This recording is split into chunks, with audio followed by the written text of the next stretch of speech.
जय हिंद। आप सभी को नमस्कार। So hope you all doing pretty well. Next जो ये सेशन रहने वाला है आपका, वो है आपका साइंस का 600 प्लस हम लोग वन लाइनर करेंगे और ये बहुत ही सिलेक्टेड है। एक एक क्वेश्चन जो 2 बार 4 बार 5 बार डिफरेंट एग्जाम्स में आए हुए हैं उनका कलेक्शन है। तो आप किसी भी एग्जाम का प्रिपेयर कर रहे हो, चाहे आप दरोगा देने वाले हो, स्पेशली आपका बीएसएससी की एग्जाम है या बीपीएससी के एग्जाम है, हर एक क्वेश्चंस आपको इस वीडियो में दिखेंगे। बट ये हम लोग क्विक रिवीजन करेंगे। तो एक चीज आप जरूर करें, अगर आपका कोई भी अभी नियर बाय एग्जाम है तो उसके लिए आपका जो प्लेलिस्ट, जो 7 घंटे का हमने जो आपका लूसेंट का जो स्पेशली आपका स्पीडी का जो क्लास लिया था, स्पीडी वाला, ठीक है, जिसमें हमने एक्सप्लेन किया है चीजों को, वो देख लीजिएगा। आई गारंटी यू गाइस, आपका क्वेश्चन कुछ भी बाहर नहीं जाएगा। स्टार्ट करते हैं, ठीक है। सबसे पहले हम लोग जो स्टार्ट करेंगे वो है हमारा, नीचे हम प्लेलिस्ट दे देंगे। और एक चीज जो हमने स्टैटिक जीके का कराया था उसका आपका पीडीएफ डल चुका है, टोटली फ्री है, आप लोग जाके उसको एक्सेस कीजिए और रिवीजन कीजिए, ठीक है। तो सबसे पहले हम लोग स्टार्ट करेंगे फिजिक्स से, ठीक है। चलिए देखिए, तो सबसे पहला है आपका प्रकाश वर्ष, ठीक है। एकदम हम लोग स्टार्ट करेंगे वहां से डायरेक्टली जहां से बहुत सारे क्वेश्चंस पूछे जाते हैं, ठीक है। 1 मिनट आप रुक जाइएगा। और एक चीज और, क्या करें कि पेन पेपर आप लोग लेके बैठे, क्योंकि आप जितना भी पढ़ चुके हो हमेशा, ठीक है, 10 से 12 क्वेश्चंस ऐसे होंगे जो आप भूल गए होगा या आपको नया मिलेगा, तो उसको लिख लीजिएगा, ठीक है। बाकी आपको रिवीजन पे ही फोकस करना है अभी। चलिए देखिए, सबसे पहला है आपका, पहला आपका कि प्रकाश वर्ष, तो जो लाइट ईयर है वो किसका यूनिट होता है, तो याद रखिएगा वो होता है आपका डिस्टेंस का यूनिट होता है, मतलब दूरी का यूनिट होता है। दूसरा क्वेश्चन पूछा जाता है जो एक 1 लाइट ईयर होता है वो इक्वल टू कितना होता है। तो अगर आपको मीटर में बोलेगा तो याद रखिएगा 9.46 10 टू पावर 15 मीटर। और अगर आपको किलोमीटर में बोला कि 1 लाइट ईयर कितना होता है तो 9.46 10 टू पावर 12 किलोमीटर। तो मीटर में पूछेगा तो 9.46 10 टू पावर 15 मीटर, और किलोमीटर में पूछेगा तो 9.46 10 to power kilometre 1 light year equal to, ठीक है। दूरी मापने का सबसे बड़ा यूनिट क्या है, आप सबको पता है, वो होता है आपका पैरासेक, ठीक है। क्या होता है, पैरासेक होता है। और 1 पैरासेक इक्वल टू कितना होता है, तो 3.26 लाइट ईयर। देखिए यहां लिखा हुआ है 1 पैरासेक इक्वल टू 3.26 लाइट ईयर। और वही 1 पैरासेक को अगर हम लोग मीटर में लिखेंगे तो क्या होगा, 3 इंटू 10 टू पावर 16, ठीक है। क्या हो जाएगा, 10 टू पावर 16 आपका क्या हो जाएगा, मीटर हो जाएगा, ठीक है। 10 टू पावर 16 मीटर मैं लिख दूंगा, अगर कुछ अगर आपको नहीं दिखता है तो 3 इंटू 10 टू पावर 16, याद रखिएगा 10 टू पावर 316 मीटर है। उसके बाद है 1 पीको। 1 पीको सेकेंड बराबर इक्वल टू कितना होता है, तो 10 टू पावर -12 सेकेंड होता है। याद रखिएगा जितना भी हम आपको करवा रहे हैं ये सब एग्जाम में आया हुआ क्वेश्चन है, ठीक है। उसके बाद हम लोग आते हैं आपका ठोस कोण। देखिए एक होता है आपका प्लेन एंगल और एक होता है आपका सॉलिड एंगल। तो अगर प्लेन एंगल का पूछेगा तो आप बोलोगे रेडियन, ठीक है। बट अगर सॉलिड एंगल, दैट मींस अगर आपका सॉलिड एंगल मतलब ठोस कोण का अगर पूछेगा तो क्या बोलोगे आप, स्टेरेडियन बोलोगे, ठीक है। उसके बाद याद रखिएगा 1 माइक्रोन इक्वल टू कितना होता है, तो 10 टू पावर -6 मीटर।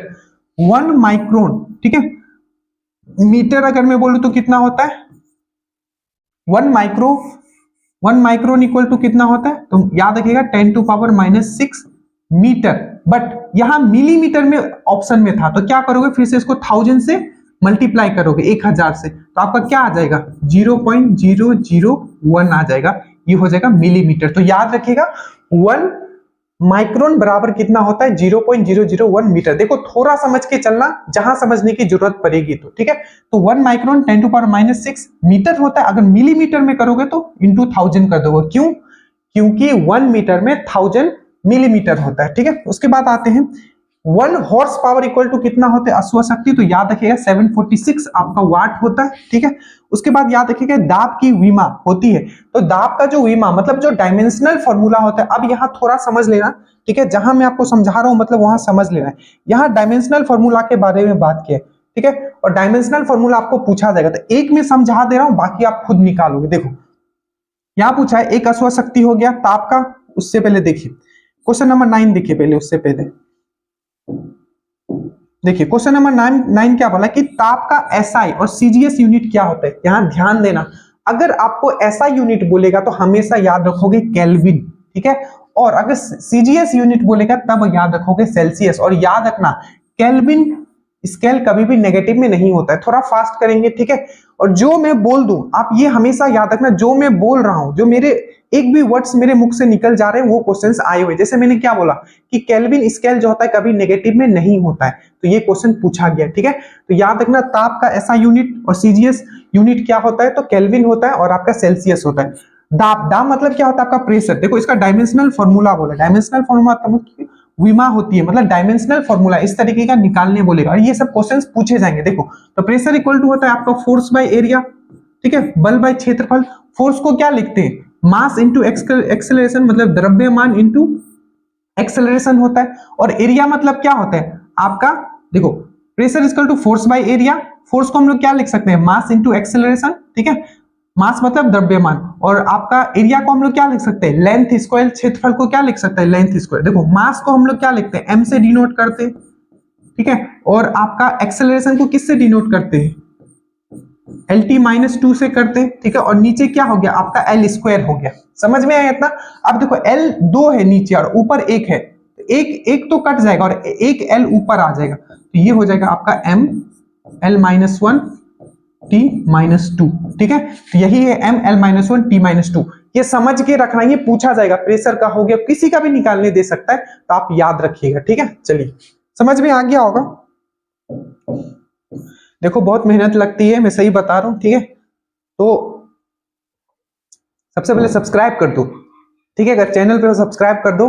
और अगर आपको कंटेंट अच्छा लग रहा है, अगर आपको लगता है कि बेस्ट कंटेंट ड्रीम डोज पे प्रोवाइड किया जाता, तो एक प्यारा सा कमेंट आप जरूर करें। चलिए उसके बाद हम लोग आते हैं एक बार, ठीक है। एक बार जो होता है किसका इक्वल होता है, ठीक है। तो याद रखिएगा बार जो होता है या पास्कल जो होता है ये कितना आपका, देखिए एक बार की विमा होती है, ठीक है। तो ये तो आप समझ गए, एक बार की विमा होती है, मतलब आप डायमेंशनल फॉर्मूला समझ गए, ठीक है, कि दाब, दाब है यहाँ, ठीक है, दाब मतलब प्रेशर होता है। उसके बाद 11 पे आइए, बल का एसआई मात्रक और सीजीएस मात्रक क्या होता है, आप समझ के रखो। एसआई और सीजीएस कौन सा पूछ रहा है, अगर आपको एसआई पूछेगा तो याद रखना बल का जो फोर्स का यूनिट होता है वो होता है आपका न्यूटन, ठीक है। और वही अगर आपको सीजीएस पूछेगा तो आपको याद रखना है डायन।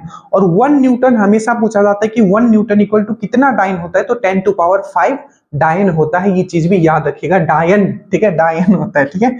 ये 1 बार बराबर इक्वल टू कितना पास्कल होता है, तो याद रखिएगा ये होता है आपका 10⁵। तो मैंने क्या बोला, 1 न्यूटन इक्वल टू कितना होता है, 10⁵ डायन, ठीक है। उसी तरीके से अगर मैं बोलूं 1 बार इक्वल टू कितना होता है, तो 10⁵ पास्कल, ठीक है। और एक पूछा जाता है 1 जूल इक्वल टू कितना होता है, तो याद रखिएगा 10⁷ अर्ग, ठीक है। तो याद रखिएगा ये न्यूटन है, ठीक है, और डायन है, ये किसका, फोर्स का यूनिट है, ये आपका ऐसा यूनिट है, ये आपका सीजीएस यूनिट है। बार, बार मतलब क्या, प्रेशर का, दाब का, ये बार भी प्रेशर का, दाब का यूनिट है और पास्कल भी है, ठीक है। उसके बाद जूल, जूल एनर्जी का यूनिट है और अर्ग, अर्ग भी एक एनर्जी का ही यूनिट होता है, ठीक है, ऊर्जा का यूनिट होता है, याद रखिएगा, ठीक है। तो एक बार बराबर होता है 10⁵ पास्कल, 1 न्यूटन बराबर होता है 10⁵ डायन, सब पूछा गया। अब ये दोनों बहुत इंपॉर्टेंट है, याद रखना। यहां पूछा है scalar quantity and vector quantity. सदिश राशि मतलब होता है आपका, क्या होता है आपका, सदिश राशि, और एक होता है आपका अदिश राशि। तो सदिश हो गया मतलब ऐसे, ठीक है, जैसे कि आपका एक होता है, देखिए स्केल, एक होता है आपका वेक्टर। वेक्टर क्या होता है आपका, जिसमें आपका मैग्नीट्यूड के साथ साथ डायरेक्शन भी होगा, और एक होता है आपका स्केलर, ठीक है। तो अगर मैं स्केलर क्वांटिटी बोलूं, ठीक है, तो स्केलर क्वांटिटी सबसे पहले हम लोग देखते हैं वेक्टर क्वांटिटी, ठीक है, जिसको आप सदिश राशि बोलते हो। तो जैसे कि बल हो गया, बल मतलब फोर्स हो गया, विस्थापन डिस्प्लेसमेंट, त्वरण मतलब एक्सेलरेशन, वेग मतलब वेलोसिटी, उसके बाद संवेग, ठीक है, उसके बाद भार, ये सब तो आपको पता होगा, ये हो गया बल। और एक अघूर्णन, अघूर्णन मतलब होता है इंग्लिश में जिसको हम लोग बोलते हैं टॉर्क, ठीक है। तो ये जितना भी हमने लिखा है, बल हो गया, विस्थापन हो गया, त्वरण हो गया, वेग हो गया, संवेग हो गया, भार हो गया, बल हो गया, और अघूर्णन, अघूर्णन मतलब होता है आपका टॉर्क। तो ये जितने भी है आपके वेक्टर क्वांटिटी है, याद रखिएगा, क्वेश्चन सीधा छपता है, चाहे आप बीपीएससी दे रहे हो, चाहे कोई भी एग्जाम दोगे, ठीक है। उसके बाद याद रखिएगा क्षेत्रफल हो गया, आयतन हो गया, लंबाई हो गया, मात्र, दूरी हो गया, सिर्फ दूरी का बात कर रहा है, ठीक है। यहाँ कार्य हो गया, हमेशा याद रखना, प्रेशर बोले, पावर बोले, एनर्जी बोले, सब, ठीक है। मैंने क्या बोला, पावर, प्रेशर, एनर्जी, जितने भी है आपके स्केलर क्वांटिटी है, ये अदिश राशियां होती है। तो कार्य हो गया, ऊर्जा हो गया, दबाव हो गया, ये जितना भी है आपका ये है आपका क्या है, आपका स्केलर क्वांटिटी। फिर से मैं बता देता हूँ, क्षेत्रफल, आयतन, लंबाई, मात्रा, दूरी, कार्य, ऊर्जा तथा दबाव। ठीक है, तो ये सब क्या है, आपका एक स्केलर क्वांटिटी है। ठीक है, उसके बाद हम लोग आते हैं कि एंगस्ट्रॉन इकाई। एंगस्ट्रॉन इकाई का क्या होता है, एंगस्ट्रॉन किसका इकाई है, तो ये है आपका, याद रखिएगा, ये लंबाई का। ठीक है, और आपको पता होना चाहिए 1 एंगस्ट्रॉन इक्वल टू कितना होता है, तो 10⁻⁻10 मीटर होता है। 1 एंगस्ट्रॉन इक्वल टू कितना होता है, तो आपको याद रखना है 10⁻10 मीटर होता है। ठीक है, याद रखिएगा। तो अगर पूछे कि एंगस्ट्रॉन का इकाई है कि किसका इकाई है, तो ये लेंथ का, लंबाई का। और याद रखिएगा 1 एंगस्ट्रॉन इक्वल टू कितना होता है, तो 10⁻10 मीटर। और जो आपका तरंग दैर्ध्य होता है उसको किस में नापते हैं, तो उसको एंगस्ट्रॉन में ही नापते हैं, वो भी याद रखिएगा। कोणीय वेग, कोणीय वेग का आपका जो यूनिट होता है वो क्या होता है, आपको याद रखिएगा, रेडियन पर सेकेंड, कोणीय वेग। ठीक है, कोणीय वेग मतलब होता है आपका वेलोसिटी। ठीक है, तो वेग का क्या होता है, रेडियन पर सेकेंड होगा, इसका आंसर याद रखिएगा। ठीक है, उसके बाद हम लोग आ जाते हैं एंगस्ट्रॉन के बारे में। मैंने बताया था 1 एंगस्ट्रॉन इक्वल टू कितना होता है, 10⁻10 मीटर होता है। उसके बाद आ जाइए, अब देखिए, पृष्ठ तनाव हो गया, पृष्ठ ऊर्जा हो गया, या बल प्रवणता हो गया, इसका क्या डायमेंशन क्या है। फिर अगेन वही चीज आपको पता होना चाहिए, सरफेस टेंशन मतलब क्या होता है, F/L। अब जो जिस तरीके से मैंने सिखाया था, बस फोर्स की जगह क्या लिख दोगे, देखो लिख देता हूं जल्दी। फोर्स की जगह क्या लिखोगे, मास इंटू एक्सेलरेशन, तो क्या लिख सकते हैं, m। एक्सेलरेशन को क्या लिखते हैं, LT-2, LT-2। और नीचे क्या है आपका L है, तो ये L कट जाएगा, ऊपर क्या बचेगा, M1 और T-2। तो देखो M1 T-2, L क्या हो गया, 0 हो गया। तो M1 L0 T-2, ये पता होना चाहिए। यही सब चीजें आपको तो आगे ले जाएगी दूसरों से। ठीक है, याद रखिएगा। और मैं अगर पृष्ठ तनाव का फॉर्मूला बोलूं तो क्या होता है, F/L होता है। और यही पृष्ठ तनाव का अगर मैं बोलूं कि इसका यूनिट क्या होता है, तो न्यूटन मीटर होता है। पृष्ठ तनाव से 2 क्वेश्चन हमेशा याद रखना। जो बूंद होता है, ठीक है, बारिश का बूंद गोल क्यों होता है, पृष्ठ तनाव के कारण होता है। और एक चीज याद रखिएगा, आपका जो बॉल पेन होता है वो किस पे काम करता है, तो याद रखना, जो बॉल पेन होता है वो काम करता है आपका पृष्ठ तनाव पे, सरफेस टेंशन पे। बट अगर आपको बोले कि फाउंटेन पेन किस पे काम करता है, तो केसिका सिद्धांत पे, मतलब कैपिलरिटी एक्शन पे। ठीक है, और एक चीज याद रखिएगा, जो आपका बहुत सारा जब मच्छर फैल जाता है, ठीक है, आपके पानी में, तो उसमें हम लोग क्या मिला देते, किरासन मिला देते, ताकि पानी का सरफेस टेंशन कम हो जाए और मच्छर उसमें डूब के मर जाए। इसीलिए क्या होता है, हम लोग जो कपड़ा धोते हैं, ठीक है, कपड़ा धोते हैं, तो उसमें से गंदगी जो निकलता है, क्यों निकलता है। ठीक है, ये सब बहुत सारी चीजें, बट इतना आप लोग एटलीस्ट याद रखिएगा। ठीक है, जो बोल रहा हूं प्लीज याद रखना। ठीक है, उसके बाद 1 एंगस्ट्रॉन हो गया, पृष्ठ तनाव हो गया। ठीक है, पृष्ठ तनाव के बारे में आप समझ गए, उसके डायमेंशनल फॉर्मूला कैसे निकलता है वो भी आप समझ गए। ठीक है, उसके बाद आता है ऊपर फेंकी जाने वाली वस्तु का त्वरण होता है, तो याद रखिएगा ऋणात्मक होगा, नेगेटिव होगा। बोलो क्यों नेगेटिव होगा, क्योंकि जब गुरुत्वाकर्षण त्वरण का हम लोग बात करते हैं, जिसका हम लोग बोलते हैं एक्सेलरेशन ड्यू टू ग्रेविटी का बात करते हैं, तो मतलब क्या, वो कौन है जो हमारा अर्थ अपनी तरफ खींचता है, उसके अगेंस्ट में जा रहा है, ऊपर जा रहा है, तो क्या होगा, ये नेगेटिव होगा। बट याद रखिएगा, यही केस अगर आपको लिफ्ट वाला दे दिया जाए, बोलते हैं ना लिफ्ट ऊपर जा रहा है, ठीक है, जिसमें एक्सेलरेशन है, जिसमें त्वरण है, तो उसमें आपका वेट क्या हो जाएगा, आपका वेट बढ़ेगा, याद रखिएगा। ठीक है, चलिए उसके बाद हम लोग आते हैं ऊपर फेंकेबल, आप समझ गए। वेग तथा त्वरण का ऐसा यूनिट क्या है, वेग का आपको पता है, वेलोसिटी का क्या होता है, मीटर पर सेकंड होता है, त्वरण का क्या होगा, मीटर पर सेकंड स्क्वायर होगा। ये सब बेसिक चीजें एकदम, बट ये सब पूछा गया है। ठीक है, चलिए एकदम आज आप लोगों के साथ मिलके साइंस का ये चीजें कंप्लीट हमें करनी है। बस आप इतना याद रखना, भागना नहीं है, ठीक है, डट के रहना है, पूरा चीज कंप्लीट करके जाना है। बाकी आप बताइएगा क्लास आपको कैसा लगा। चलिए आगे आ जाते हैं हम लोग। उसके बाद आपका 1 केजी राशि का वजन होता है। देखो वजन का यहाँ बात कर रहा है, वेट का बात हमने आपको समझाया था। देखो जब द्रव्यमान, आपका द्रव्यमान m है, ठीक है, तो इसको हम लोग क्या में लिखते हैं, केजी में लिखते हैं। द्रव्यमान का यूनिट होता है केजी, बट आपका भार का यूनिट होता है न्यूटन। क्यों, क्योंकि जब द्रव्यमान में हम g मल्टीप्लाई कर देते हैं, acceleration due to gravity, that means गुरुत्वाकर्षण त्वरण मल्टीप्लाई कर देते हैं, तब ये आपका क्या बन जाता है, आपका भार, वेट बन जाता है।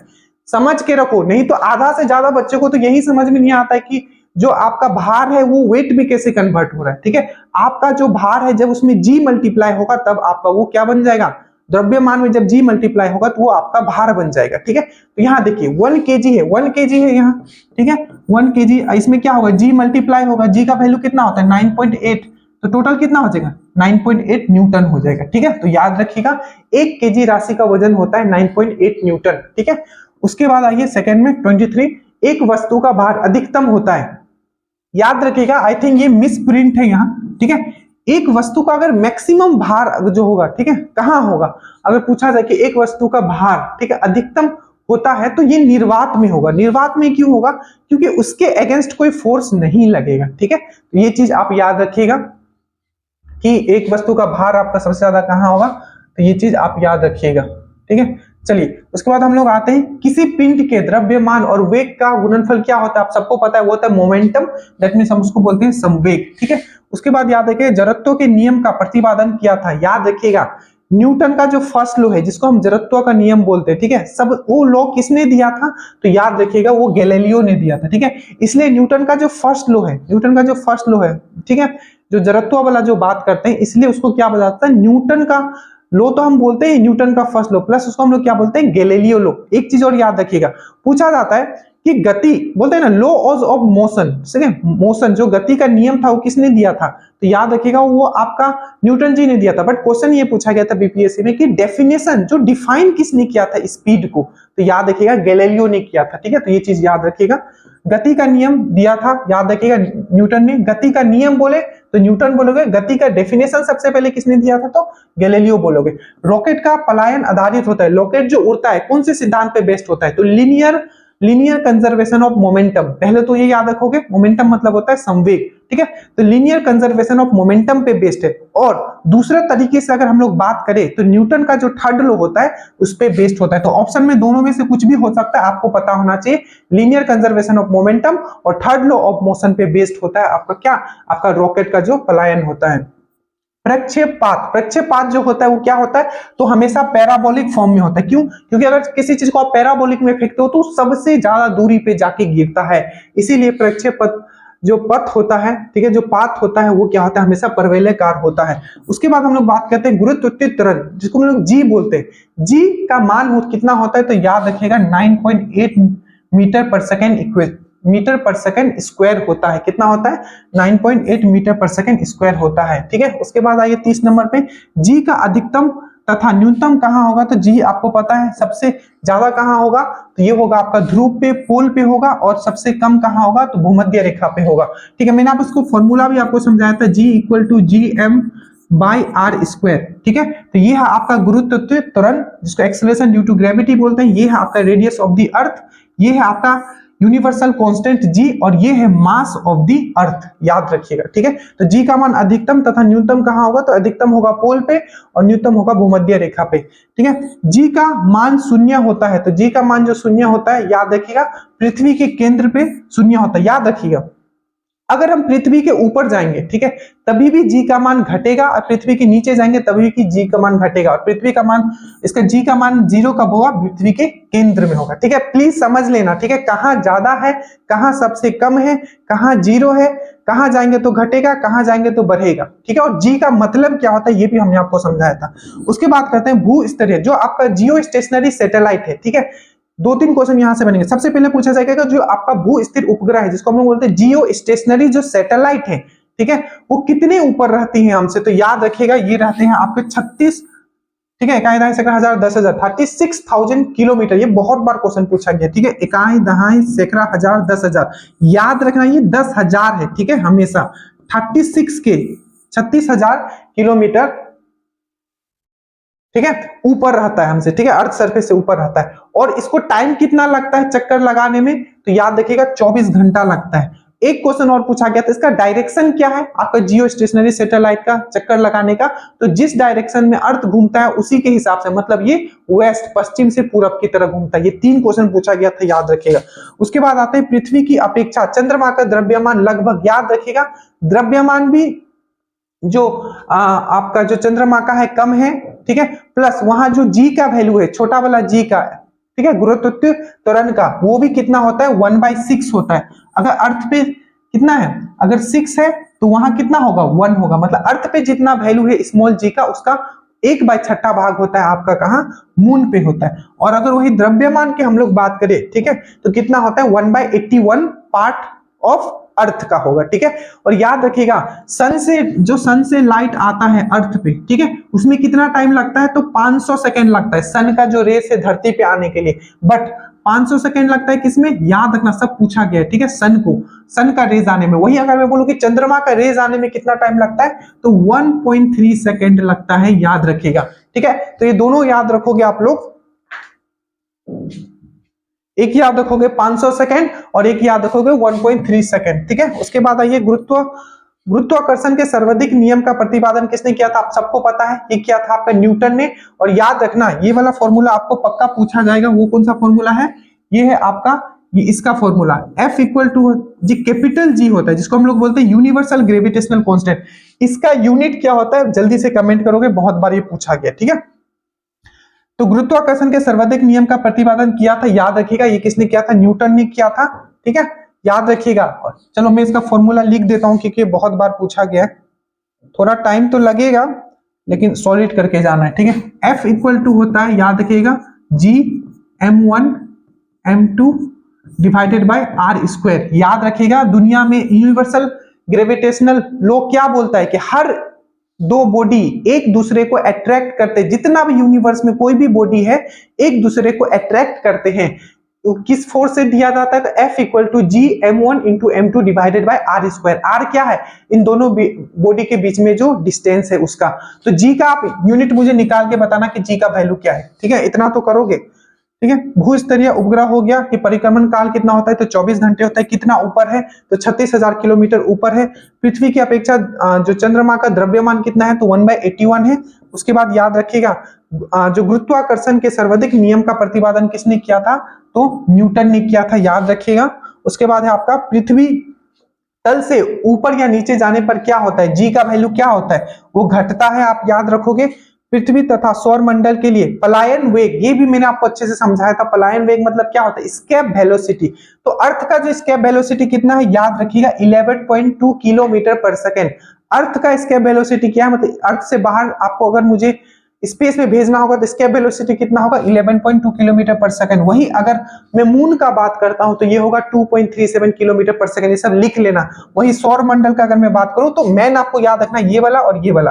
अर्थ पे कितना है? तो 11.2 और मून पे कितना है? तो आपका 2.37 और ये सौर मंडल 42 किलोमीटर पर सेकंड आपको याद रखना है। ठीक है, ये दोनों याद रखना। चंद्रमा पर किसी पिंड का भार पृथ्वी पर उसके भार का होता है, याद रखना, यहां भार बोला है। यही अगर द्रव्यमान बोलता तो पृथ्वी पे जितना द्रव्यमान है आपके मून पे भी उतना ही द्रव्यमान हो, पर यहां क्या बात किया है? भार मतलब वेट का बात किया है। तो अगर यहां जितना भी है मून पे कितना हो जाएगा? उसका 1/6 हो जाएगा, मतलब 1/6 गुना हो जाएगा, याद रखिएगा। यदि किसी मनुष्य का भार पृथ्वी पर 600 न्यूटन है तो उसका चंद्रमा पर कितना हो जाएगा? 600 है तो उसका 1/6 हो जाएगा, छठा भाग हो जाएगा। तो कितना हो जाएगा? न्यूटन आपका 100 न्यूटन हो जाएगा। कार्य तथा ऊर्जा का मात्रक होता है। कार्य मतलब होता है आपका वर्क और आपका ऊर्जा मतलब होता है आपका एनर्जी। इसको मैंने कैसे समझाया? सिंपल है, वर्क और एनर्जी का हमेशा यूनिट सेम होता है। वो क्या होता है? आपका जूल, जूल होता है। और मैंने ये भी समझाया था जूल को हम लोग और क्या लिख सकते हैं? न्यूटन मीटर लिख सकते हैं। कैसे? वर्क मतलब क्या होता है? वर्क मतलब क्या होता है? जल्दी से बोलो। Force into displacement. तो फोर्स को हम लोग क्या लिखते हैं? न्यूटन, और डिस्प्लेसमेंट विस्थापन को क्या लिखते हैं? मीटर। तो यही न्यूटन मीटर क्या बन जाता है? आपका जूल बन जाता है। समझ के थोड़ा अगर पढ़ोगे ना तो कभी क्वेश्चंस आपके गलत नहीं होंगे, आप ऑप्शन एलिमिनेट कर लोगे। ठीक है, उसके बाद हम लोग यहाँ आ गया, यहाँ आ गया, ये हो गया आपका। और कार्य तथा ऊर्जा वाला भी आप समझ गए। चलिए आगे आते हैं। ठीक है, तो समझ के याद रखना है कि आपको न्यूटन मीटर को ही हम लोग क्या बोलते हैं? जूल बोलते हैं। आप सिर्फ रटे नहीं हो, आप चीजों को समझे भी हो तो कभी भूलोगे नहीं। चलिए उसके बाद हम लोग आते हैं, ये हो गया आपका गति का नियम, ये सब हो गया आपका। पृथ्वी की अपेक्षा चंद्रमा का द्रव्यमान लगभग मैंने आपको करवा दिया। यहाँ से आइए, चंद्रमा पर किसी पिंड का भार 600 हो गया। एक उसके बाद एक कार्य और ऊर्जा का मात्रक क्या होता है? तो मैंने बोला था जूल होता है या न्यूटन मीटर होता है। ये भी चीज मैंने आपको समझाया था। 1 जूल इक्वल टू कितना होता है? 10⁻7। 1 जूल इक्वल टू मैंने क्या समझाया? तो 10⁻7 अर्घ होता है। क्या होता है? 10⁻7 अर्घ होता है। तो ये याद रखेगा, 10⁻7 अर्घ होता है, याद रखेगा। उसी तरीके से मैंने आपको क्या समझाया था? 1 न्यूटन इक्वल टू कितना होता है? 10⁵ डायन होता है। 1, चलो पीछे मैंने जो समझाया देख लेना एक बार। घिंचे हुए रबर, घिंची हुई धनुष तथा घिंची हुई जो भी घींच के रखा है उसमें क्या होता है? तो उसमें पोटेंशियल एनर्जी होता है। ठीक है, मतलब क्या होता है? अपने स्पेस जगह से, ठीक है, किसी दूसरे स्पेस में जाके वो रुका हुआ है। ठीक है, तो उसमें क्या होगा आपका? तो उसमें होगा आपका पोटेंशियल एनर्जी। और इसका जो फॉर्मूला क्या होता है? mg h, याद रखिएगा मास, g मतलब ग्रेविटी और h मतलब कितना ऊपर है वो, कितना दूर वो खींचा गया है, याद रखिएगा। यांत्रिक ऊर्जा को विद्युत ऊर्जा में परिवर्तित करता है। अब याद रखिएगा यांत्रिक मतलब आपको मैकेनिकल एनर्जी को, ठीक है, इलेक्ट्रिकल एनर्जी में कौन कन्वर्ट करता है, तो डायनामो करता है, या यहाँ लिखा हुआ आपको जनरेटर आ सकता है। वही उल्टा बोले के अगर बोले तो कि आपका मैकेनिकल, यहाँ क्या बोला है कि यांत्रिक ऊर्जा मतलब मैकेनिकल एनर्जी को इलेक्ट्रिकल एनर्जी में कौन कर रहा है, आपका डायनामो। वही अगर आपको बोले कि इलेक्ट्रिकल एनर्जी को मैकेनिकल एनर्जी में कौन कर रहा है, विद्युत ऊर्जा को यांत्रिक ऊर्जा में, तो आपको याद रखना है मोटर। अब दो चीज मैं यहां बता रहा हूं जो आपको हमेशा याद रखना है। अगर आपको बोलेगा फ्लेमिंग राइट हैंड रूल, ठीक है, फिर से बता रहा हूं, फ्लेमिंग राइट हैंड रूल ये किससे रिलेटेड है, तो याद रखना जनरेटर से, इलेक्ट्रिक जनरेटर से। और अगर बोले कि फ्लेमिंग लेफ्ट हैंड रूल ये किससे रिलेटेड है, तो आपका मोटर से। लेफ्ट वाला मोटर, राइट वाला जनरेटर पूछा गया है, याद रखिएगा, ठीक है। चलिए आगे आ जाइए। जो भी बता रहा हूं बस थोड़ा सा दिमाग में रखोगे, चीजें आपकी गलत नहीं होगी, ठीक है। देखिए अब यहां देखिए, विद्युत ऊर्जा को यांत्रिक ऊर्जा आपने समझ गए, ठीक है, ये चीज मैंने आपको बता दिया। किसी वस्तु की चाल आधी कर दी जाए तो उसकी गतिज ऊर्जा क्या होगा। गतिज ऊर्जा का फॉर्मूला क्या होता है, काइनेटिक एनर्जी इक्वल टू होता है आपका हाफ mv²। क्या होता है, kinetic energy equal to half mv²। अब ये फॉर्मूला बस याद रखना, वो कुछ भी बोलेंगे आपको समझ में आ जाएगा। यदि वस्तु की चाल आधी कर दिया जाए, वस्तु का चाल अगर हम लोग आधा कर देता है, ठीक है, तो काइनेटिक एनर्जी कितने टाइम घट जाएगा, 1/4 हो जाएगा, याद रखिएगा, क्योंकि यहाँ v² है। वही अगर हम लोग चाल बढ़ा देते हैं, दोगुना कर देते हैं, तो काइनेटिक एनर्जी कितना गुना हो जाएगा, 4 गुना हो जाएगा, क्योंकि v के जगह 2 रखेंगे तो क्या हो जाएगा, v के जगह 2 रखेंगे तो 2 का स्क्वायर 4 हो जाएगा, याद रखिएगा, ठीक है। वायुमंडल दाब का ऐसा ही मात्रक होता है, आप सबको पता है वायुमंडल दाब का क्या होता है, मैंने अभी ऊपर पढ़ाया भी था, यह है आपका बार होता है, ठीक है। और वायुमंडल दाब मापा जाता है, ठीक है, जो एटमॉस्फेरिक प्रेशर है नापा जाता है, बैरोमीटर से नापा जाता है। और आपका जो एटमॉस्फेरिक ह्यूमिडिटी है, ठीक है, जिसको आर्द्रता बोलते हो, अपेक्षित आर्द्रता, ठीक है, जो आपका आर्द्रता है वो किससे नापा जाता है, तो आपको याद रखना है हाइग्रोमीटर से नापा जाता है। आपको अच्छे से याद रखना है। दाब बढ़ने पर बर्फ का गलनांक क्या होता है, तो घट जाता है, याद रखना। अब दो चीज याद रखना, सबसे पहले याद रखना कि अगर कोई भी अशुद्धि मिलाते हैं, ठीक है, किसी भी तरल में, ठीक है, किसी भी लिक्विड में, तो उसका क्वथनांक क्या हो जाता है, आपका बढ़ जाता है। बट वही अगर मैं बोलूं कि अगर आपका कोई भी अगर अशुद्धि मिलाओगे तो उसका मेल्टिंग पॉइंट क्या होगा, मतलब आपका जो गलनांक बिंदु क्या है, तो घट जाएगा। तो अशुद्धि मिलाने से क्वथनांक बिंदु बढ़ जाता है और अशुद्धि मिलाने से गलनांक बिंदु घट जाता है। मतलब बॉइलिंग पॉइंट इंक्रीज हो जाता है और मेल्टिंग पॉइंट आपका डिक्रीज हो जाता है, याद रखिएगा, ठीक है। बहुत इंपॉर्टेंट बात मैंने बताया, बाकी आप समझ गए होंगे कि दाब बढ़ाने पर बर्फ का गलनांक क्या होता है, घटता है, ठीक है, याद रखिएगा। दाब बढ़ाने पर बर्फ का गलनांक जो हो जाता है वो आपका घट जाता है। जल का घनत्व अधिकतम होता है, आपको पता है, एक इस तरीके से मैंने आपको पढ़ाया था, आपको अच्छे से समझाया था कि इस तरीके से देखो, ये अगर मैं इस तरीके से एक ग्राफ ड्रॉ करता हूं, तो यहां अगर मैं 4 डिग्री सेल्सियस लिखता हूं, तो जब यहां से धीरे धीरे धीरे धीरे धीरे धीरे यहां तक जब आएगा, ठीक है, तो जो आपका डेंसिटी है, घनत्व है, ठीक है, किसका, आपका वाटर का, ये बढ़ेगा 4 डिग्री सेल्सियस तक। बट 4 डिग्री सेल्सियस के बाद क्या होगा, ये घटना चालू हो जाएगा। ये चीज आप अच्छे से याद रखिएगा। तो 4 डिग्री सेल्सियस तक क्या होता है, घनत्व बढ़ता है और आयतन घटता है, और उसके बाद जस्ट उल्टा हो जाता है, आपका घनत्व घटने लगता है और आयतन उसके बाद बढ़ने लगता है, ठीक है। तो दाब बढ़ने पर बर्फ का गलनांक घटता है, ठीक है। उसके बाद जल का घनत्व अधिकतम तथा आयतन न्यूनतम कब होता है, तो ये आपको याद रखना है 4 डिग्री सेल्सियस पे होता है, ठीक है।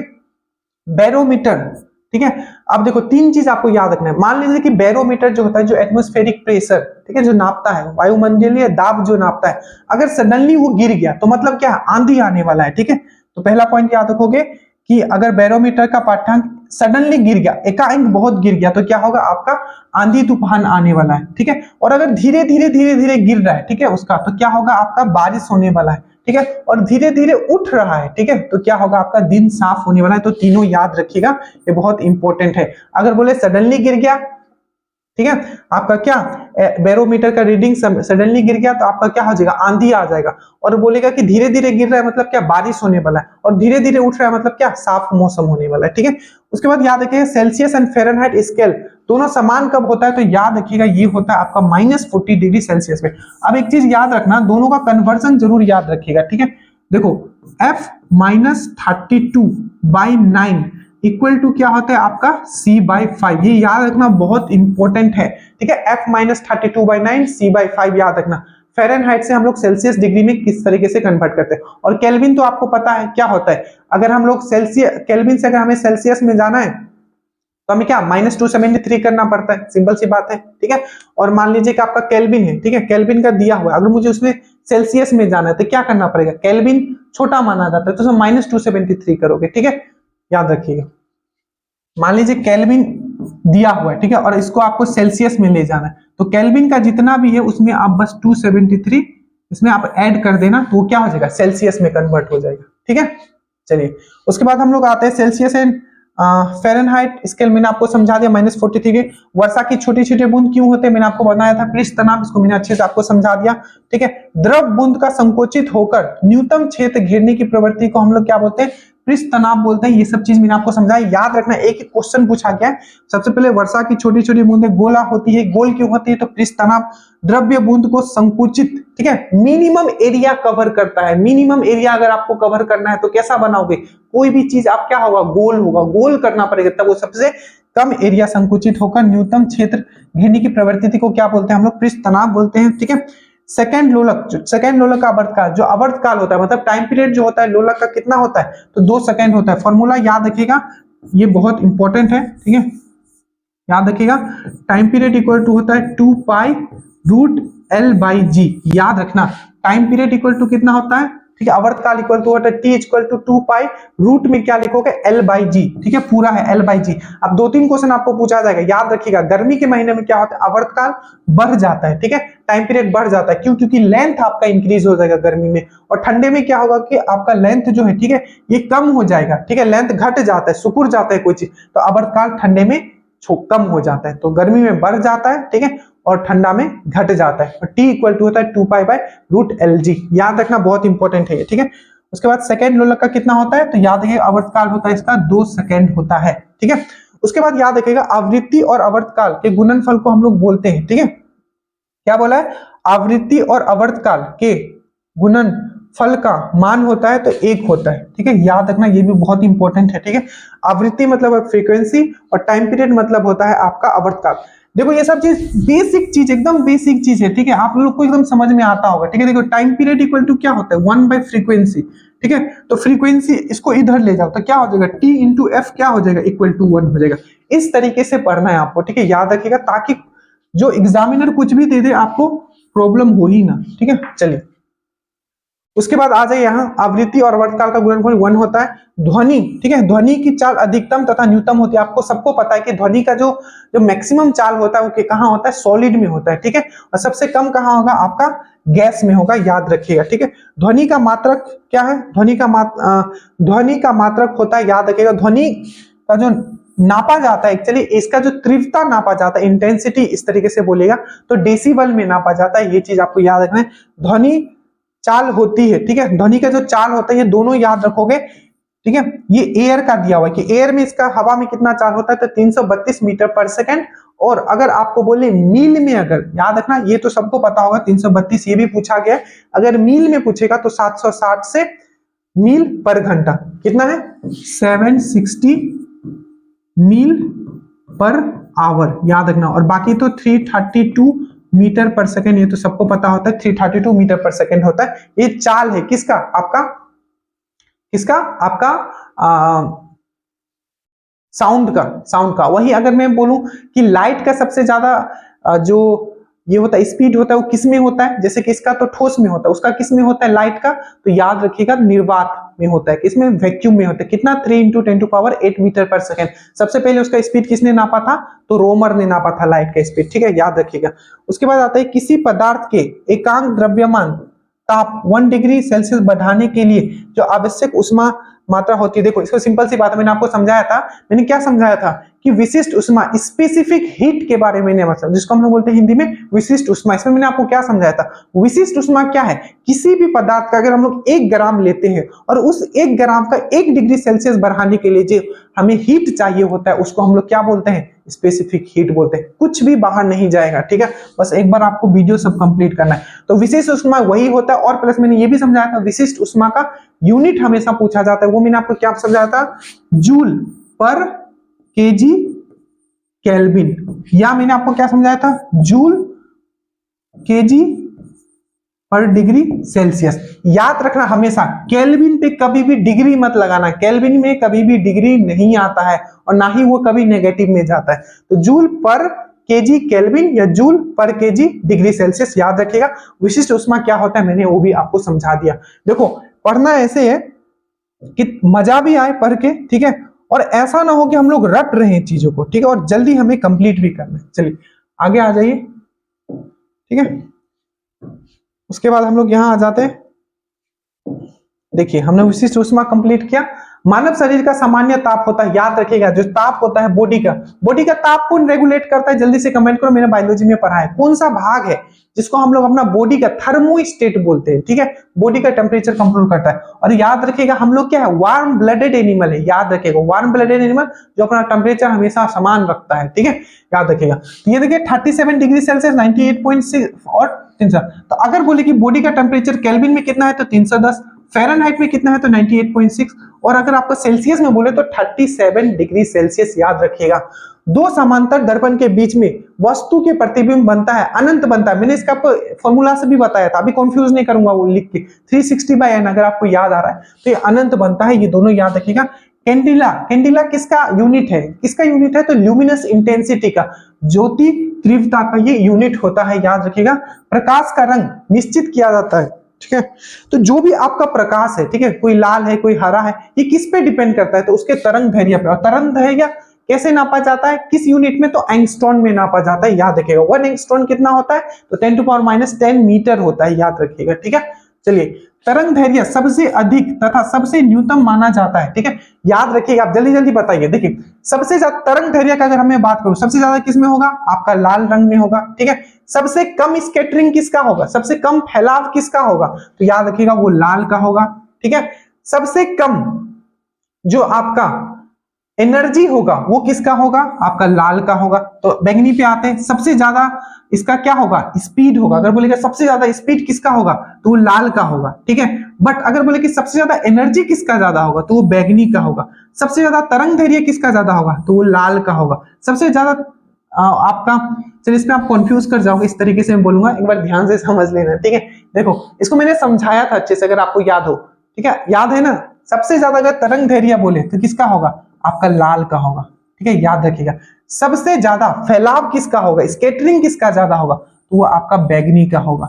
सबसे ज्यादा स्पीड, किस कलर का स्पीड सबसे ज्यादा होगा, किस लिए, क्योंकि इसका तरंग दैर्ध्य सबसे ज्यादा है तो लाल का सबसे ज्यादा होगा। बट सबसे ज्यादा एनर्जी किसका ज्यादा होगा तो वो बैंगनी का होगा। फिर से मैंने आपको समझा, अपवर्तांक सबसे ज्यादा रिफ्रैक्टिव इंडेक्स किसका ज्यादा होगा तो सिंपल सी बात है बैंगनी का होगा। क्यों, क्योंकि रिफ्रैक्टिव इंडेक्स और स्पीड में क्या होता है, आपका मैंने बताया था इनवर्स रिलेशन होता है। अगर इसका स्पीड सबसे ज्यादा है तो तरंग दैर्ध्य सबसे कम होगा। हर एक चीज पढ़ाया हुआ है, ठीक है। रेडियो में, ठीक है, निर्वात में रेडियो तरंग तथा प्रकाश तरंग, याद रखिएगा। रेडियो वेव बोले चाहे हम लोग आपका प्रकाश तरंग, लाइट वेव बोले, ये दोनों क्या है, एक इलेक्ट्रोमैग्नेटिक वेव है, विद्युत चुंबकीय तरंग है, और ये निर्वात में गमन कर सकती है।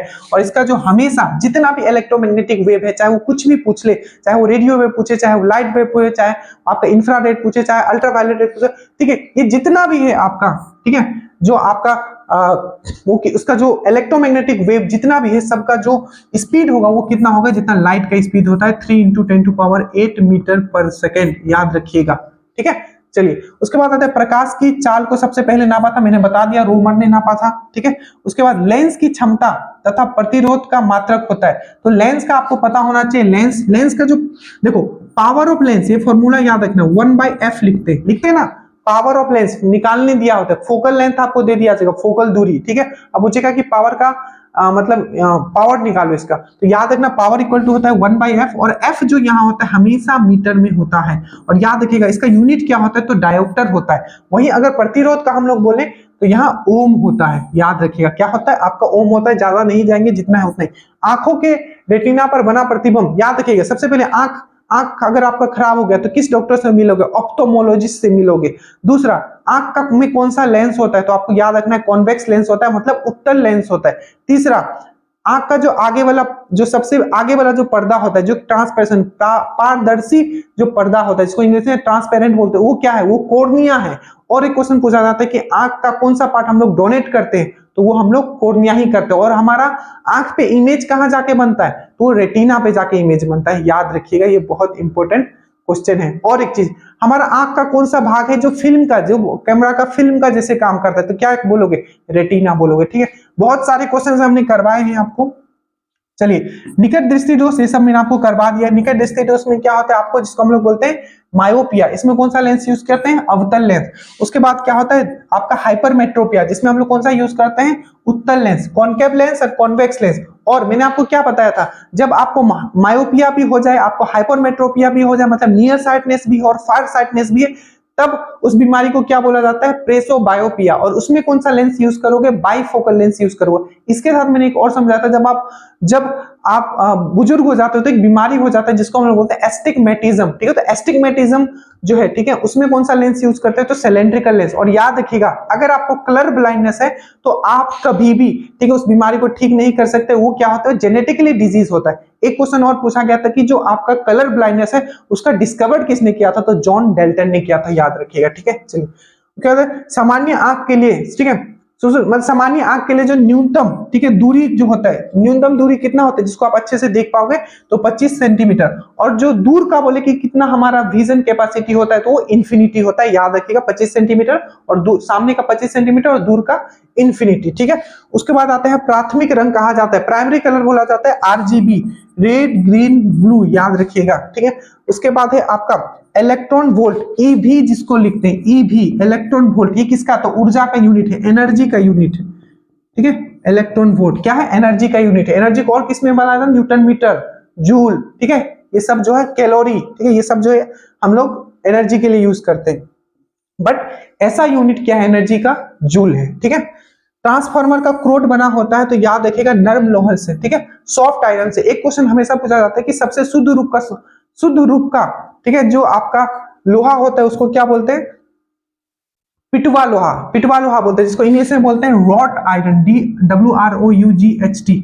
ठीक है, देखो लोहा से हमेशा दो क्वेश्चन में हमेशा करवाता हूं। लोहा में पूछा जाता है जंग का फॉर्मूला, तो क्या बोलोगे? Ferric oxide Fe2O3.XH2O। मुझसे पढ़े हो, क्वेश्चंस बाहर नहीं जाएगा, सब करवाया हुआ है। ठीक है, मैंने फिर और आपको क्या करवाया था?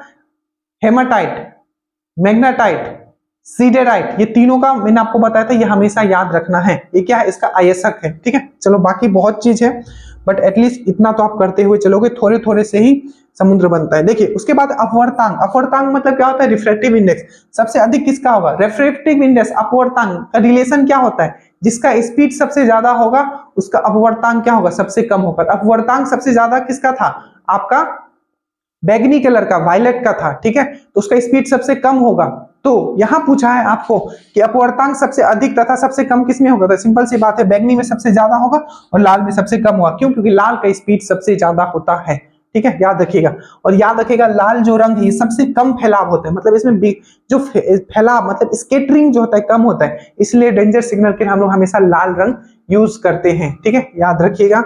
उसके बाद अंतरिक्ष। अंतरिक्ष यात्री को आकाश कैसा दिखाई देता है? याद रखिएगा, काला दिखाई देता है। ठीक है, उसके बाद आपका समुद्र की गहराई तथा समुद्र दूरी मापने के लिए कौन सा यूज होता है? तो याद रखिएगा, समुद्र की गहराई को हम लोग किससे नापते हैं? फैथोमीटर से नापते हैं।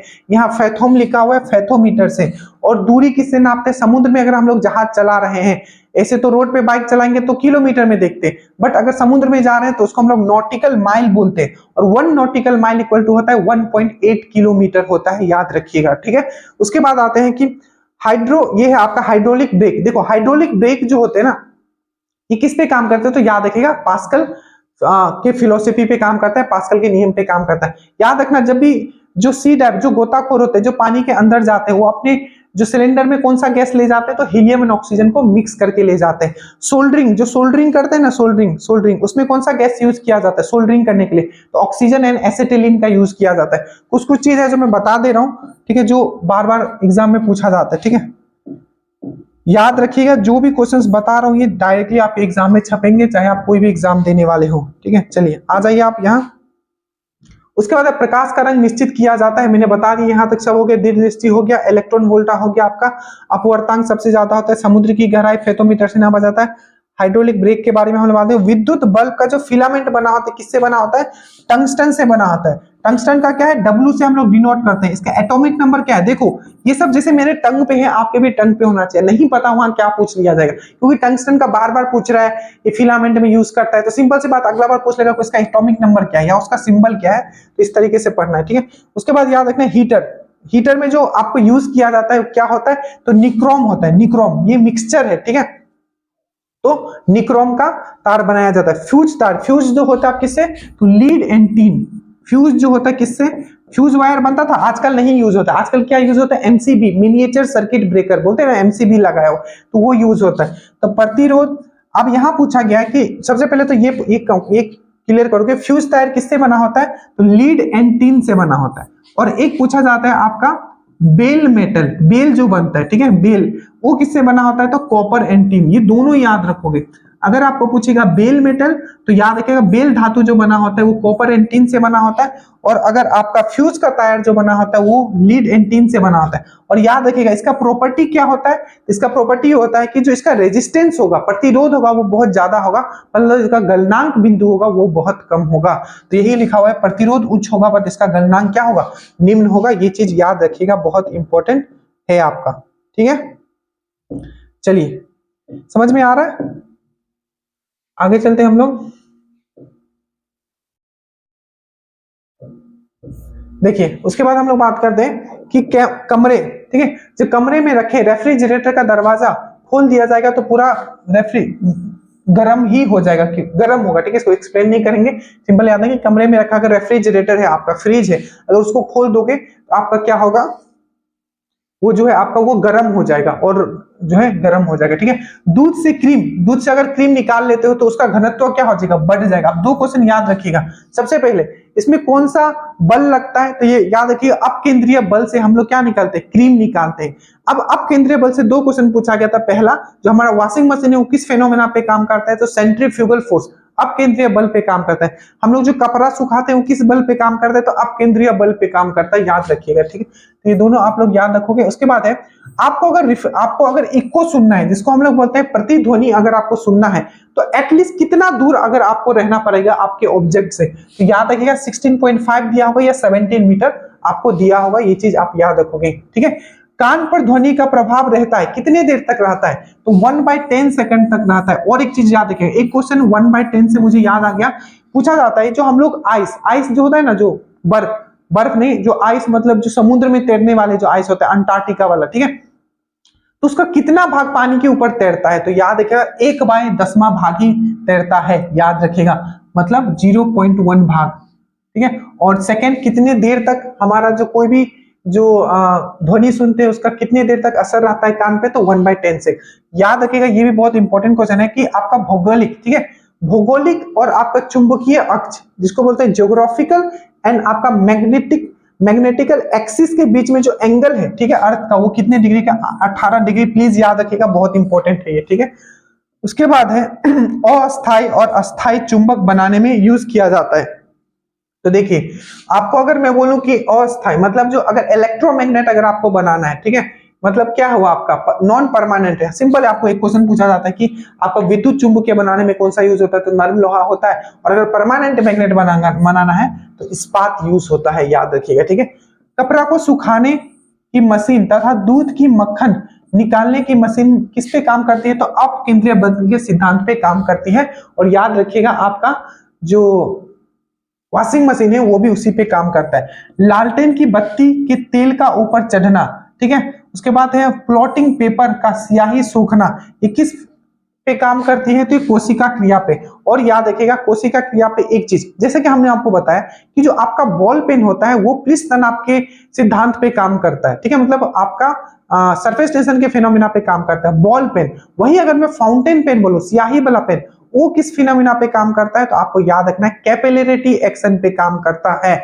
और जो आपका जो भी पेड़ पौधे होते हैं नीचे से जो आपका पानी लेते हैं वो भी किस एक्शन पे काम करता है, तो कैपिलरिटी एक्शन पे काम करता है, ठीक है। वही आपका लालटेन का बत्ती में ऊपर जो तेल उठता है वो भी कैपिलरिटी एक्शन से काम करता है।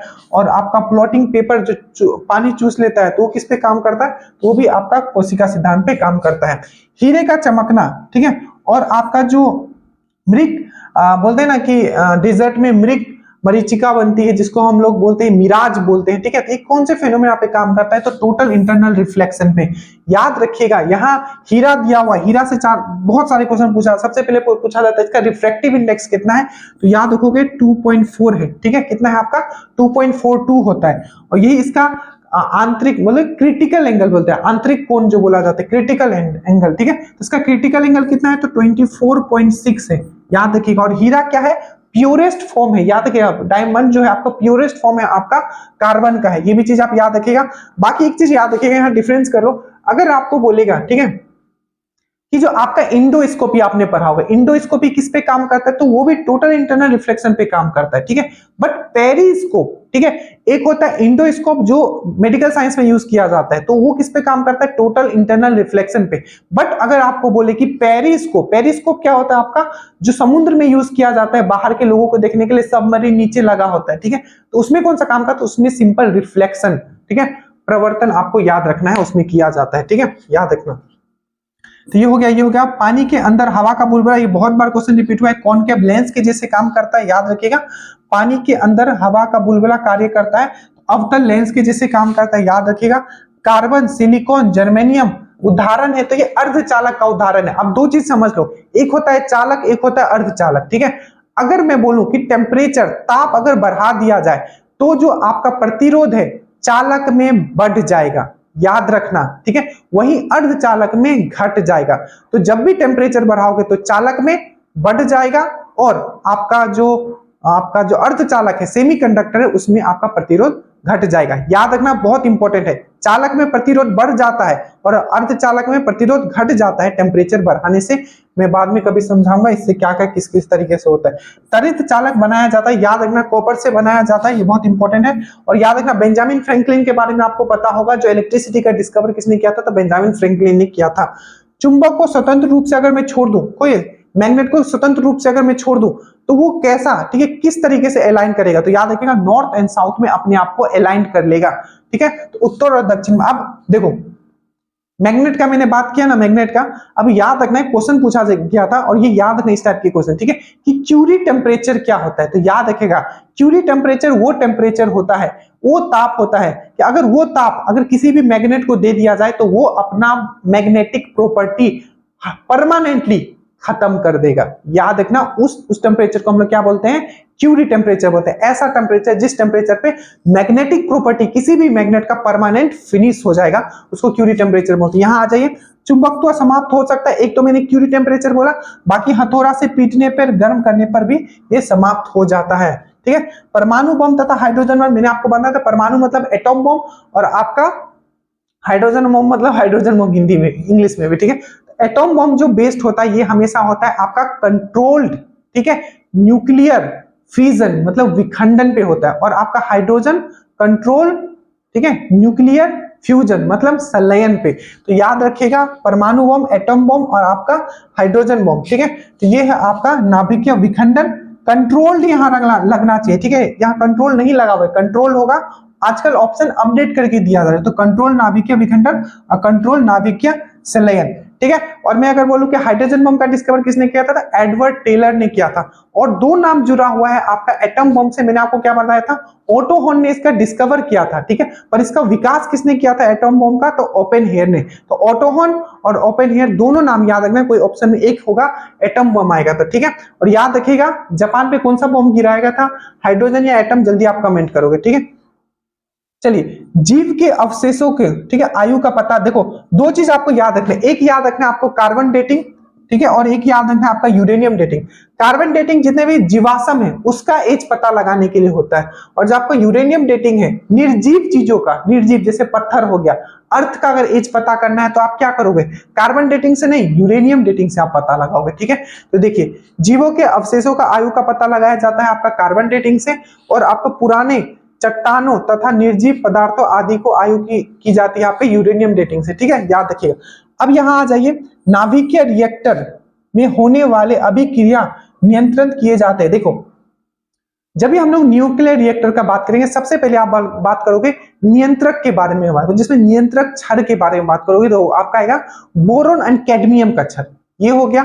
दूसरा आपको पूछा जाता है मंदक के रूप में क्या यूज किया जाता है, तो मंदक के रूप में जो यूज किया जाता है ग्रेफाइट, एंड आपका क्या यूज किया जाता है, आपका भारी जल, जिसको हम लोग बोलते हैं ड्यूटेरियम ऑक्साइड। और ड्यूटेरियम ऑक्साइड को ही हम लोग कूलेंट मतलब शीतलक के रूप में भी यूज करते हैं। तो याद रखना, अगर मैं बोलूं सिर्फ नियंत्रित क्षार के रूप में, तो आपको याद रखना है बोरॉन एंड कैडमियम, ठीक है। और अगर मैं बोलूं कि आपका मंदक के रूप में, तो आपका DTO ड्यूटेरियम ऑक्साइड और ग्रेफाइट। और अगर मैं बोलूं शीतलक, तो शीतलक में क्या होता है आपका, बहुत सारे यूज होते हैं, बट आपका उसमें DTO भी यूज होता है, याद रखिएगा, ठीक है।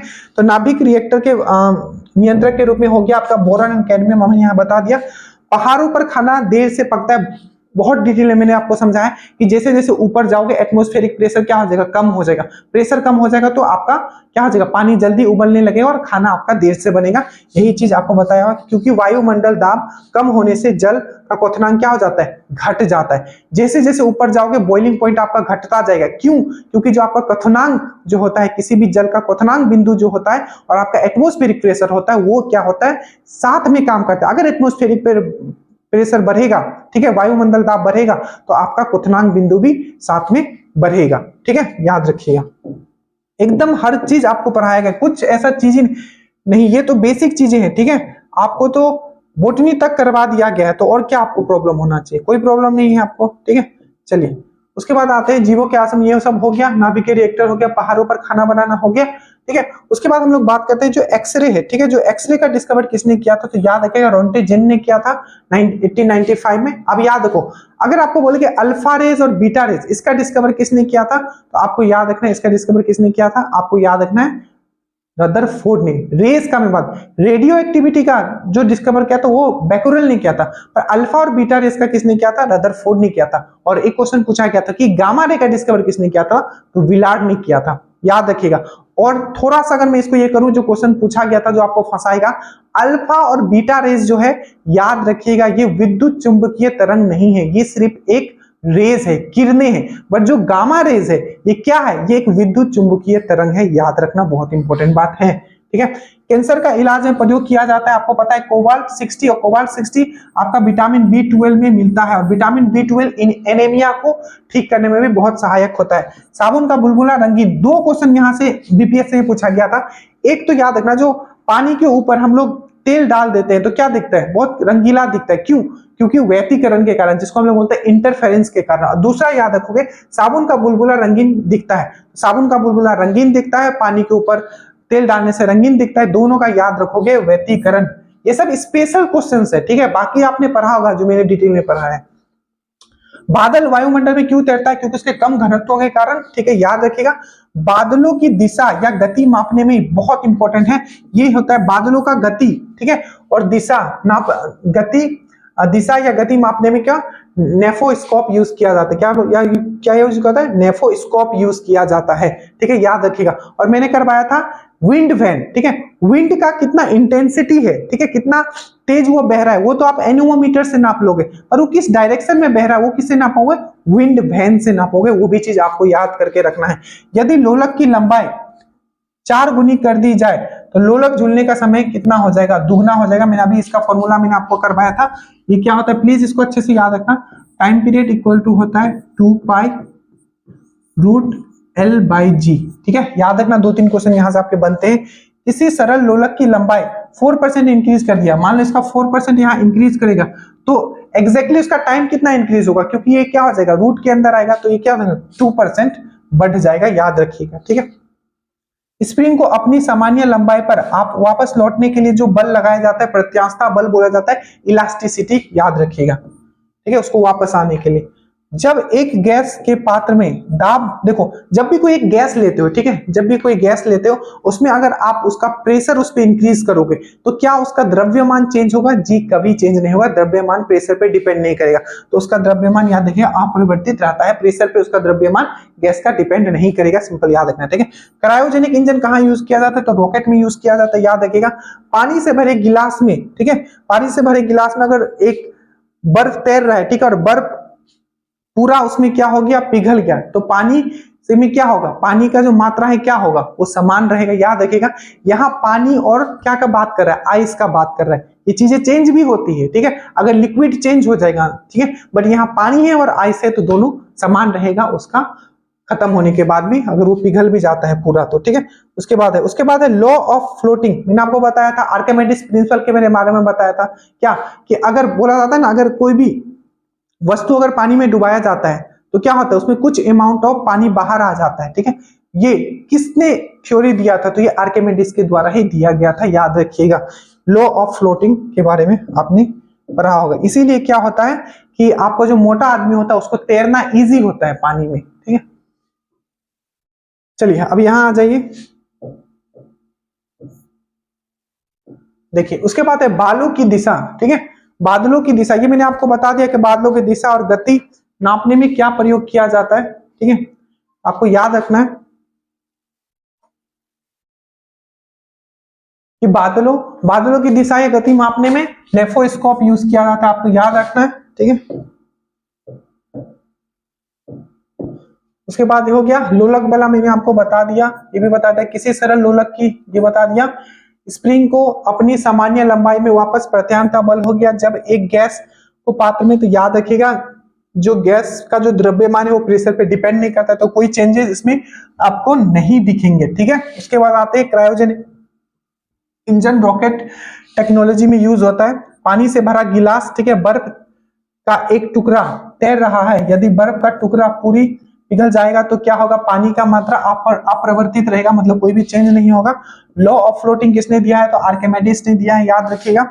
बर्फ के दो टुकड़े को आपस में दबाने पर क्या होता है, बहुत इंपॉर्टेंट क्वेश्चन, जो भी बर्फ का टुकड़ा को अगर आपस में दबाओगे तो उसका क्या हो जाएगा, याद रखिएगा, क्या हो जाएगा, कहां गया 119, दाब अधिक होने से उसका क्या हो जाएगा, आपका गलनांक जो है इसका घट जाएगा, याद रखिएगा, जो आपका मेल्टिंग पॉइंट है वो घट जाएगा। मैंने आपको क्या बताया, जब कोई अशुद्धि मिक्स करते हैं तो क्या होता है, उसका मेल्टिंग पॉइंट घट जाता है, ठीक है। सबसे शुद्ध जल क्या होता है, आपका बारिश का जल होता है, याद रखिएगा। पारा का हिमांक, ये बहुत इंपॉर्टेंट है, याद रखिएगा। जो मार्करी होता है, मार्करी को हम लोग और किस नाम से जानते हैं, ये भी क्वेश्चन आपको पता होगा, क्विक सिल्वर के नाम से जानते हैं, याद रखना। देखो दो तीन चीज आप हमेशा याद रखो, आप खत्म ही होने वाला ये फिजिक्स वाला आपका। देखो अगर आपको बोले कॉस्टिक सोडा तो सोडियम हाइड्रोक्साइड, ठीक है। एक होता है आपका लूनर कॉस्टिक, तो ये क्या होता है, सिल्वर नाइट्रेट AgNO3, ठीक है, याद रखिए। और एक होता है क्विक सिल्वर जिसको हम लोग बोलते हैं मार्करी, याद रखिएगा। और फिलोसोफर ऊल किसको बोला जाता है, फिलोसोफर ऊल, तो फिलोसोफर ऊल बोला जाता है जिंक ऑक्साइड। बार बार क्लास में आना है, यही सब चीज मिल जाएगा आपको, ठीक है। उसके बाद सूर्य के प्रकाश में प्रकीर्णन सबसे अधिक होता है, मैंने आपको बताया था प्रकीर्णन, जो स्कैटरिंग सबसे ज्यादा होगा किसका होगा, आपका बैगनी का होगा, सबसे कम किसका होगा, लाल का होगा। गाड़ी के, ठीक है, साइड मिरर में प्रयुक्त जो रियर व्यू होता है, बाइक चलाते हो, गाड़ी छोटा सा जो लगाते हो, जो पीछे देखते हैं, उसमें कौन सा मिरर होता है, कॉन्वेक्स मिरर। कॉन्वेक्स मिरर दो जगह याद रखना, एक याद रखना मिरर, ठीक है, ये सबको पता होता है, जो दूसरा बता रहा हूं उसको ध्यान रखना। जो स्ट्रीट लाइट होता है ना, स्ट्रीट लाइट, बड़े बड़े स्ट्रीट लाइट होता है, उसमें भी कॉन्वेक्स मिरर लगा होता है, ठीक है। एक होता है अवतल या उत्तल मिरर के बारे में बात करो, एक होता है अवतल मिरर, मतलब कॉनकेव मिरर। कॉनकेव मिरर कहाँ यूज होता है, सर्च लाइट हो गया, ठीक है, गाड़ी का हेडलाइट हो गया, ठीक है। और उसके बाद जितने भी डॉक्टर हैं जो दांत देखते हैं, ENT स्पेशलिस्ट है, वो सब आपका वही यूज करते हैं, ठीक है। तो ध्वनि ये हो गया आपका उत्तल एंड अवतल लेंस, ठीक है। तो साइड मिरर में क्या होता है, आपका उत्तल लेंस यूज किया जाता है, और चिकित्सक जो होते हैं आपके अवतल लेंस, मतलब ये कॉन्वेक्स मिरर और ये कॉनकेव मिरर, याद रखिएगा, ठीक है। प्रतिध्वनि का कारण क्या होता है, मैंने अभी बताया था 17 मीटर एटलीस्ट आपको खड़ा होना पड़ेगा। और ध्वनि का तरंगों का प्रवर्तन, मतलब आपका रिफ्लेक्शन, याद रखना है, ठीक है। ल्यूमेन किसका, ल्यूमेन तथा वाट, याद रखिएगा। अगर ल्यूमिनस इंटेंसिटी बोलेगा तो वो होगा आपका किसका यूनिट, तो आपका ल्यूमिनस इंटेंसिटी का यूनिट क्या है, कैंडेला। बट अगर आपको ल्यूमिनस फ्लक्स दिया होगा तो उसका यूनिट क्या होता है, आपका उसका जो होता है ये होता है ल्यूमेन। और वाट किसका है, आपका शक्ति का, वाट किसका है, आपका शक्ति का। शक्ति मतलब क्या होता है, आपका पावर, ठीक है। अब पावर का फॉर्मूला आपको हमेशा ही आता है, पावर इक्वल टू हम लोग लिखते हैं, मतलब शक्ति इक्वल टू लिखते हैं पावर इक्वल टू W/T, ठीक है, वर्क बाय टाइम। और पावर को और क्या लिख सकते हैं, VI। पावर को और क्या लिख सकते हैं, I²R/T, ठीक है। तो यहाँ I करंट है, R रेजिस्टेंस है, T टाइम है, यहाँ V वोल्टेज है, I करंट है, यहाँ W आपका मतलब कार्य है, और T आपका टाइम है। ये तीनों फॉर्मूला याद रखिए, किसी में भी कुछ भी पूछ लेते हैं, ठीक है। नाभिक का आकार होता है, याद रखिएगा। देखो अगर न्यूक्लियस का बोलेगा तो याद रखना 10⁻⁻15, बट अगर सिर्फ वहां एटम दिया होगा, मतलब परमाणु दिया होगा, तो याद रखिएगा 10⁻⁻10 याद रखना, ठीक है, मीटर। दोनों में डिफरेंस। रेडियोधर्मिता का आविष्कार किसने किया था? आपको पता है वो हेनरी बेक्यूरेल ने किया था। वो चीज आपको अच्छे से याद रखना है, ठीक है। चलिए, तो यहां तक हमने आपको फिजिक्स वाला भी कंप्लीट करवा दिया है। सबसे पहले ये बताइएगा आपको कैसा लगा। हम तो अपना जान लगा ही दिए, ठीक है। And first of all thank you, at least आप लोग देख रहे हो, ठीक है, मेरे चैनल पे आ रहे हो, उसके लिए आपके लिए बहुत बहुत धन्यवाद। और हम भी आपसे प्रॉमिस करते हैं यहाँ जो कंटेंट आपको प्रोवाइड किया जाएगा that will be the best among all, ठीक है, सबसे बेस्ट यहाँ प्रोवाइड किया जाएगा। प्लीज मैं फिर से बोल रहा हूँ, नीचे लिंक दिया होगा, स्पीडी वाला 7 वीडियो जो 1-1 घंटे का लिया गया वो देख के जाना, कुछ भी बाहर आपका नहीं जाएगा। So thank you so much. Next video जो हम लोग करेंगे वो होगा आपका केमिस्ट्री का और उसके बाद बायोलॉजी का। जय हिंद।